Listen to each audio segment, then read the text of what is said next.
Escape across the Red Sea. God himself guided the Israelites as they traveled out of Egypt and into the wilderness beyond. By day he appeared as a column of cloud, and by night as a column of fire, so they could follow him. The Israelites had reached the sands of the Red Sea when they noticed a massive cloud of dust behind them in the distance, rushing towards them at great speed. It was the Egyptian army. The minute that Pharaoh had ordered the Israelites to leave, he regretted his decision.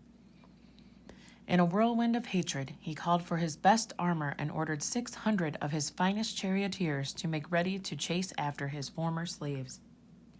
The Israelites were terrified and turned on Moses. "Did you lead us out of captivity only to meet our deaths in the desert?" they cried.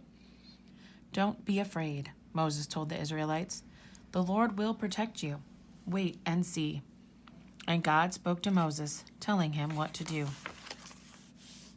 With the Egyptian army thundering ever closer, Moses urged the Israelites forward, straight towards the Red Sea. Then the column of cloud blew over the Pharaoh and his charioteers, smothering them so they couldn't see their way ahead. While the bewildered, frustrated Egyptians were forced to slow their pace, Moses reached the foaming seashore and stretched out his hand toward the ocean. An immense wind blew up, nearly sweeping the Israelites off their feet. It howled and hurled, and with great gusts this way and that, it split the waves. The wind drove the waters to the right and left, higher and higher, until they rolled back, leaving a wide pathway of seabed in between. Then, bravely and boldly, Moses strode down the sand, leading the Israelites between the towering walls of water on either side. Then came the Egyptian army, galloping forwards.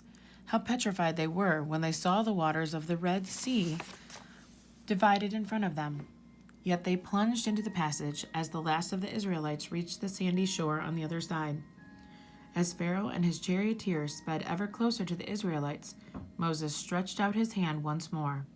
Then the towering walls of water teetered, toppled, and crashed down. The Red Sea closed over the Egyptians, drowning each and every one, and the Israelites were truly free at last.